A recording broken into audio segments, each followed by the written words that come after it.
So thank you for getting up early this morning and being here today. As Nathan said, we're going to be talking about engineering transformation governance and really responding to change. So rationalizing the change in terms of risk and return on investment. Before we get moving forward, I'm really going to be focusing around all the different innovation that you're seeing at this event that you see within inside of your organization and how to process that information so you can actually implement change within your organization and rationalize the risk in doing so and therefore achieve the objectives that you're trying to achieve. So just really quickly, as Nathan said, I'm J.C. Davis. I work for A2K Technologies in the consulting department. There's about 4 of us there.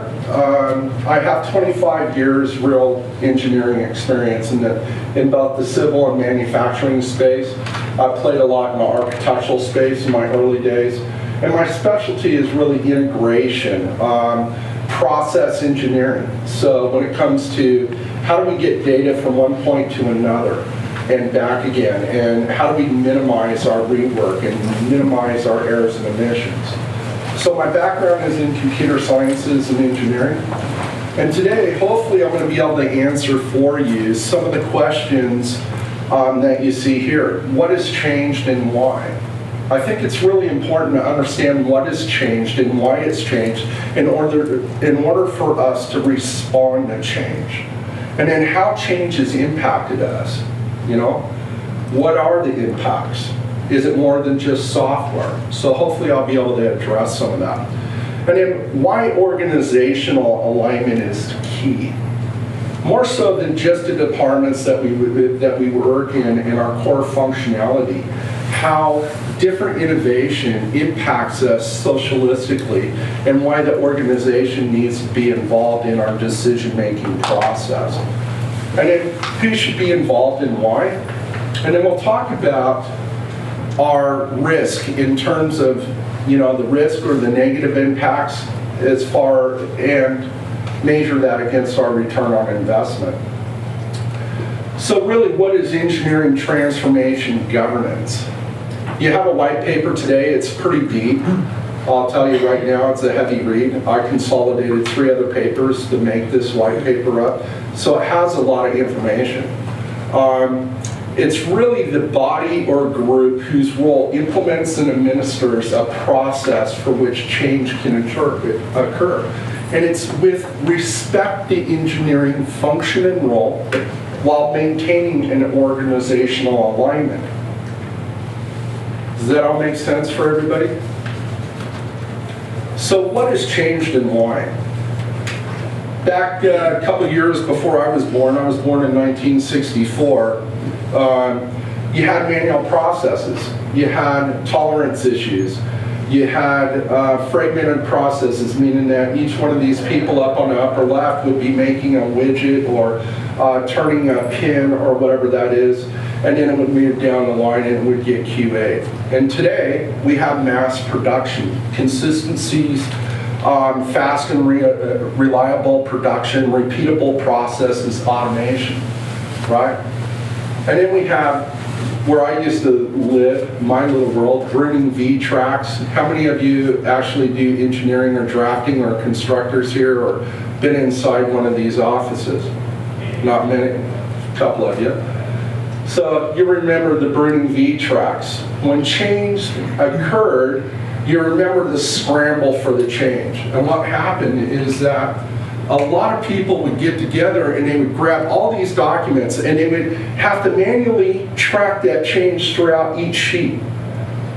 And invariably, an error would occur and it didn't get tracked. The parapet wall didn't get updated with the right detail and so on and so forth. So the error wasn't rationalized until it was on site during construction. Where today, we have CAD automation. We can turn around and change the topographical mapping of this design and visualize the impact both upstream and downstream.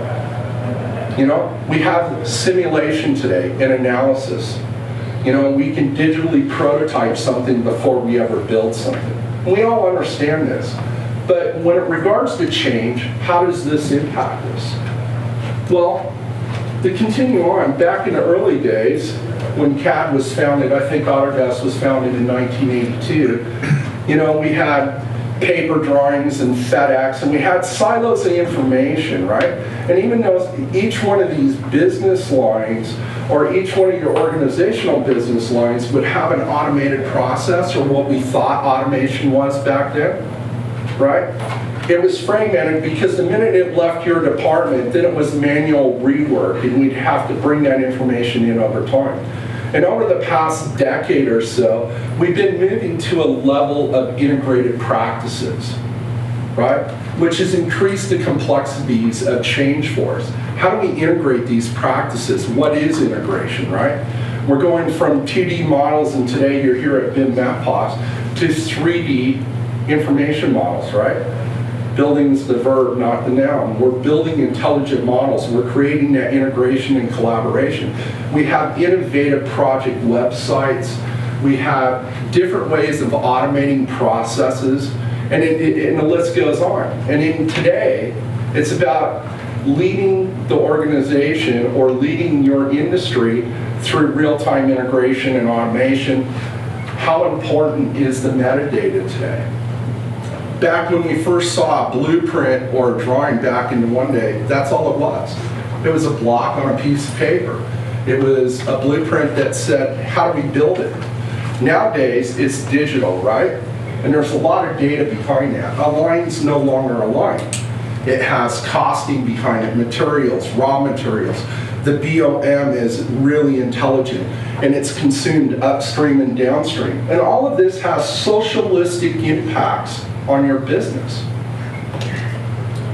So when we talk about how change impacts us, we really need to understand our industry, right?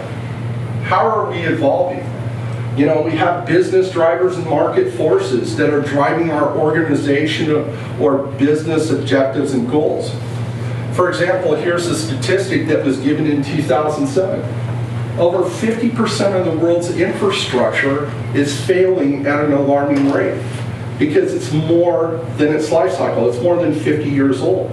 While 25% of the world's infrastructure needs haven't even been built yet. That's just amazing, right? That at the same rate that we're trying to finance and fund and build new infrastructure within our company, we don't have the resources to maintain the existing infrastructure needs that are already in place, right? We have urbanization and sprawl, which funds or fosters the housing economy. We got scarcity of resources, right? And labor, qualified labor, right? We have environmental concerns, and this is driving larger scale projects in shorter time frames, right? No longer do we just do business in Australia, right? The world's flat now. There are so many companies today. How many of you have a global influence in your organization? That you have companies elsewhere in the world and you do business there? There's a couple of you. The world is flat today. I used to work in Portland, Oregon and do business with 160 countries. That's a huge competitive marketplace. We have the AUD versus the USD versus the RMB of China that we need to compete with. But this is driving our business objectives. Some of those are better, faster, cheaper, rapid prototyping. BIM, IPD, this is one of the reasons why you're here. And then we have the added complexity as an organization to provide a solution that's going to help us remain competitive in today's marketplace while positioning ourselves in tomorrow's world, right? We have our organizational governance and workflow. Then each of our business lines has their own individual project workflow or business workflow. Then we have project workflows, and we have software. And then one of the things that when we look at change that often doesn't get rationalized early on is the collaborative workflow, the tribal knowledge, right? Where do I go find this piece? How do I order that part? Where is that piece of equipment at? You know, ask Joe, ask Allison, ask Julia, right?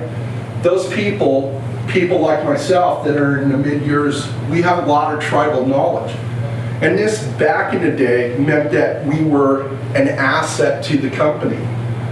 But the organizational change says today that really having that tribal knowledge is a risk to the company. That sharing knowledge and having redundancy is the best avenue. So it's about being able to transfer that knowledge and minimize tribal knowledge. So why is all of this occurring? Well, in a simple terms, we're responding to change through innovative technologies, right? We have different technologies that do different things, and the organizations that you work for or yourself within the organizations are trying to figure out, do we have a cloud-based solution? Do we virtualize our software? Do we maintain this? What do we do for BIM? One of the big questions that we all have is there's this standard inside of Australia that's a benchmark. But how much more do we really need to do and do we want to do? And what is the return on investment? We have 2D, 3D, 4D, 5D. It goes up to, I believe, 8 or 9D now. But for organizations, it's really about profit and loss, and it's really about minimizing your risk in anything that you choose to do. If we're going to implement a new software, what are the risks? And how do we rationalize those risks? What do we do about that?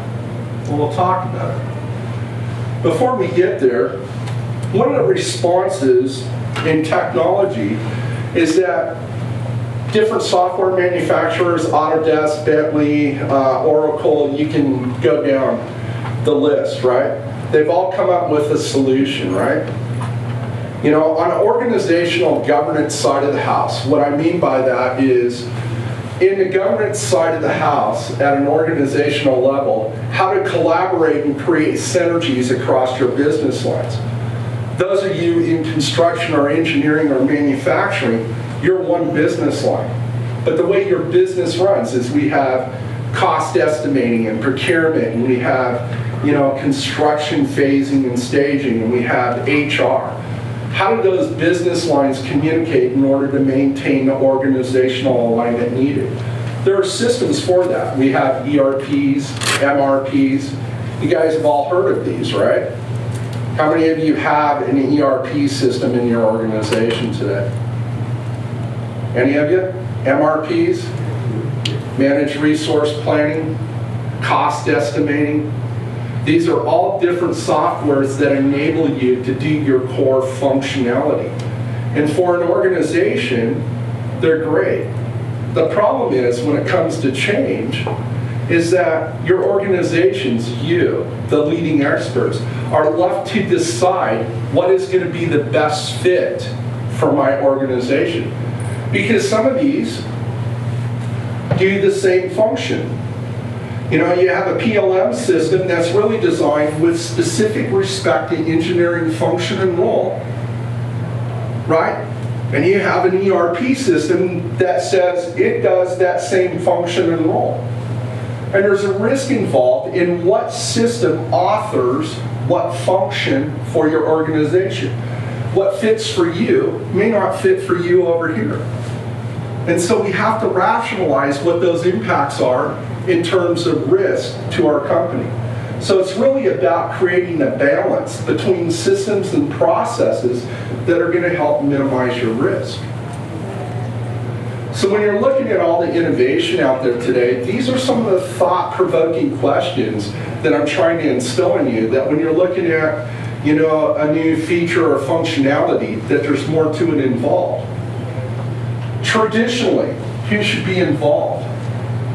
We all understand that software, you know, yesterday didn't have the collaborative synergies, right? We had a feature functionality, and because we could do auto BLM generation, that was it. That's why we want it. That proved the return on investment. You know, but nowadays, because of the socialistic impacts in software, right? I can export a BOM, it's consumed by some other system that does our procurement that breaks down the raw material. I have long lead procurement. I have short-term procurement. I have construction phasing and staging. I have clash detection. You know, and all of this is driven from intelligent models and collaborative processes. And really what this slide depicts is really understanding the risk and liability for your company. Do we hire an architect or do we hire an electrician to do a plumber's job? Right?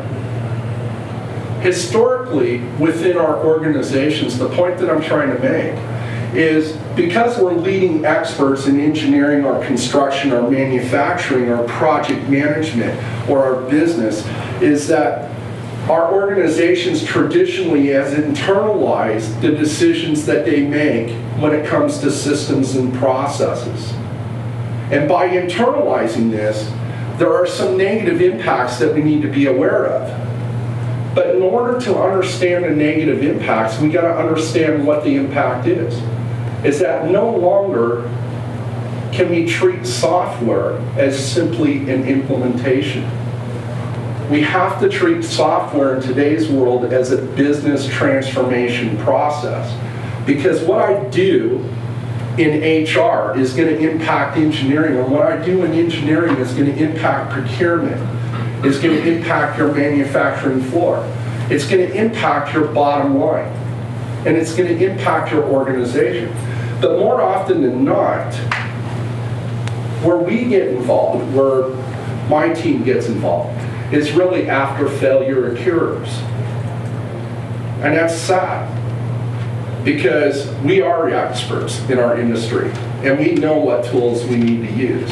But more often than not, we internalize that, and we assume the risk and the liability organizationally. And an engineer is asked to come up with a new system that's going to meet a particular objective. But because they didn't rationalize the impact socialistically for the company, then a lot of things go sideways really fast. Understanding that negative impacts of poorly organized changes are not often rationalized until failure occurs. I know we've all experienced this in one facet or another. You know, why do I want to use Revit? What models do I want to create? Why do I want to use Inventor? You know, am I a SolidWorks person? How do I get this into there? Well, we need this because it's a client requirement, but we don't know how to implement it. We've all felt that pain. But ultimately, what's it going to cost us? More importantly, is how could we have minimized this by rationalizing the risk and then putting together the proper business plan to turn around and implement change to really get some return on our investment. So one of the things about rationalization is in today's world, because of the socialistic impacts, we need to have top-down buy-in. Not meaning that we need all the resources, it's not conducive to our business. But we need some organizational C-level management that's going to oversee that from an organizational governance perspective. And then we need the project management and the teams involved that are going to be impacted both indirectly and directly. That's how we get to the quality of decisions that we make. We need to understand, and a lot of times I get into customers that are ready to invest $500,000, and they haven't rationalized why they're buying it yet. You know, what are the benefits? You know, what does it cost? What are our alternatives? Because what happens is that we become product-centric, right? And no longer do we need to be product-centric. We need to be capability-centric. We have these capability requirements that we need to achieve, and a product is only an enabler for you to achieve them. But more importantly, you know, we need to understand our risk. You know, what happens if we don't invest? You know, what are the impediments or constraints of implementation? What is the real resource allocation, right?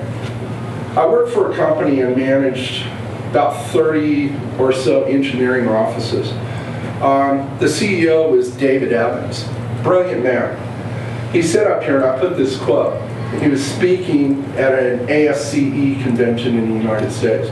He goes, let's face it, no one from CEO to shareholder or senior management wants to make the wrong decision that could ultimately become grave for the organization. And I think it goes broader than that. I think every one of us want to make the right decision for the right reasons, and we want to minimize our risk in the decision-making process, minimize the risk along the way. You know, we have to make a decision. We're being forced to. You know, the industry is evolving. But how are we going to do that? When we talk about transformation governance, by leveraging the right expertise, meaning that I have a spanner wrench to take off a bolt, I have an industry expert that can advise you on a balance of systems and processes from a capability standpoint. Having that right partnership, you can turn around and establish a baseline within your company, which is line one. Good consultants, and I like to think that I'm one of the good consultants, we can predict your level of impact of change over what time frame for you to implement that change. That's just making the change. That doesn't reach your organizational goals. We can predict that because we can understand the risk involved, and we can turn around and minimize that risk and manage that throughout the transformation life cycle. Once change has occurred, which brings you back up to this baseline, then we can start to rationalize the return on your investment, right? If we don't have the right expertise involved, this line gets elongated. And I've seen companies where they never get above this line. They implement change, and their productivities and efficiencies are impacted, and they never get back to their baseline. Anybody experience that? Struggle with change? That's why we want to involve the experts now. When we talk about who should be involved, understand that at an organizational level, our organizations are really designed to be the visionaries. I actually have one of my CEOs in the room today. He's one of the visionaries. He institutes a vision or a goal or an objective for the company. And then our mid-level management and our executives like myself, we take that vision and we foster it, right? We make it reality, right? And it's iterative change that we need to manage along the way. And within that, I've already mentioned this, so I won't spend too much time on it. Below are all the individual business lines that are impacted by this vision, right? And the key point again that I'm going to make is all this different software that enables their core key competencies impacts the organizational alignment. So as engineers, as architects, as constructors, as structural engineers, and so on and so forth, if we choose SolidWorks over Inventor or Inventor over Revit or whatever, the way that we choose that may be about our core functionality, but the downstream and upstream impacts can be rationalized to positively impact your organization holistically or negatively impact it. So an example of that is that we have all these different systems, ERPs, MRPs, CRMs, right? A good example of this is, let's talk about change within inside of our core function. Most organizations have a change request that comes out, right? The change request comes out, it can be initiated by anybody, it could be a health and safety issue, it could be whatever it is. And then it goes to some type of review, right? When it goes to that review, there's an action. Either we do nothing, we issue a safety report, it may initiate an engineering change request, right? Once it initiates an engineering change request, then we have to address the specific functionality of the engineering. How do we track and trace that? Does that, require an end-of-life process on one particular component? Does it require an update or an addendum to your construction documentation, right? If it's a part or a piece, do we have an end-of-life? Do we have a warranty issue like Toyota and we recall all our cars? Do we have a structural component that's out there on 20 bridges right now that we need to worry about? An engineering function or role is specific to just that. It maintains the legality and the liability for the entire organization. If you have an internal engineering department, it's one of those things that I empathize with you as an engineer myself, that it's a struggle because you have to manage your workflow processes in a mannerism to develop drawing revisions, track and traceability, BOMs, life cycles, versions. You got to track all of that. What I'm saying is that the socialistic impacts of your role are widely impacted, and the key point about this is that a lot of systems out here claim that they can handle, and they do, change management. An ERP system says they can. But can they handle it with respect to engineering function and role? And if they can, then the other risk that we need to consider as an organization is, do we want an engineering change request managed by a process or system that's outside of our core department? Is that going to benefit us, right? Is that the best fit for us? And in most cases, it's probably not. So these are the things that we can assist you with in that decision-making process. By leveraging the right expertise, we can suspend the cost of implementation in a couple of ways. It used to be, well, why are we paying A2K to come out here and do this? We got people that can do this. The organization needs to understand that the socialistic impacts far outweigh the cost of software and implementation. I'm not trying to give you a sales pitch. What I'm trying to say is that organizations, by leveraging the right tools and resources, are then able to shift risk and liability outside of their organization and focus on the key core competencies that they're trying to achieve in their core business. By doing so, they can minimize, as I showed previously, their level of impact, and you can have a predictable loss of production and efficiency over a predictable time to get you back to ground zero, so then you're in a position to achieve the goals that you're going to achieve. When I go out on site as a consulting specialist, my job is to take ownership of the risk and liabilities. My job is also to help educate my customers and knowledge share with them what the real capabilities are, and to help them understand the real value. As I said before, and I say it again, we can no longer treat software as just a simple software implementation. We need to look at it holistically as a business transformation process. And we need to rationalize those impacts of change, right? So again, who should be involved? I think you need to have a corporate presence. As a consultant, and my competitors as well, we need to understand your strategies, your capabilities, and what you're doing for project execution. We need to understand that short-term and long-term, right?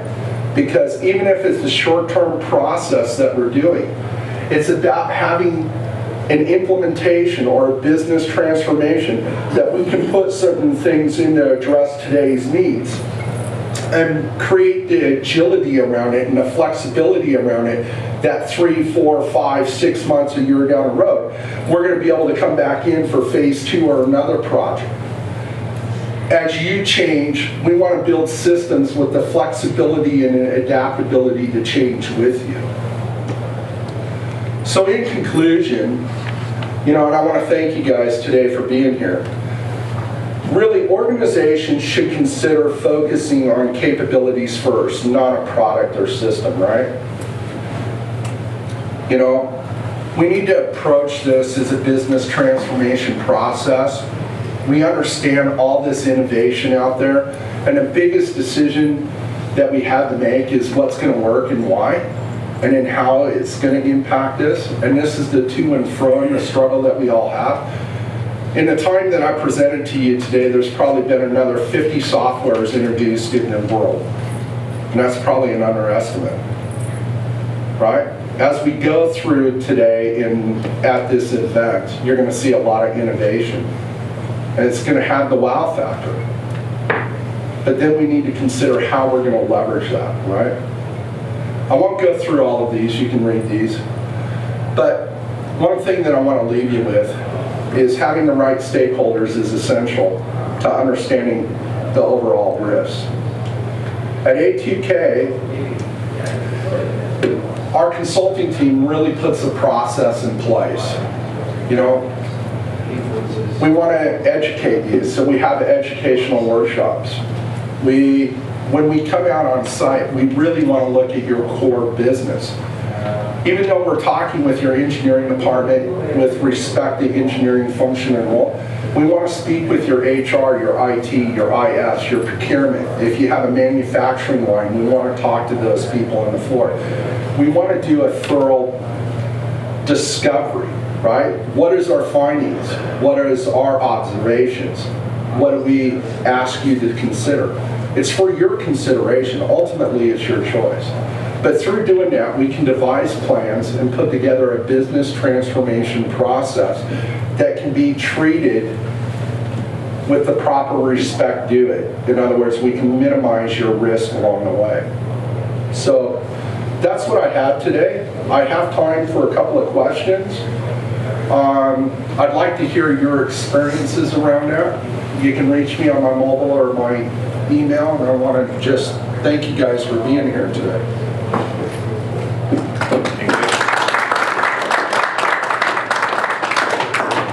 Is there anybody that's actually looking at implementing a new system or a new software today? I believe that we will. I believe that we will. Yeah? That's what we did. Does this give you some considerations to look at? Great. Yes, sir. I think at the conference last year we had an example of a major company that instituted software solutions in their business, in the mechanical contracting business, and they chartered a change in their structure. But it seems to be the greatest fault at the moment. We're dealing with government at the moment, trying to get them to accept building information modelling as a practice and a principle and an adoption. I think maybe they should be speaking to you.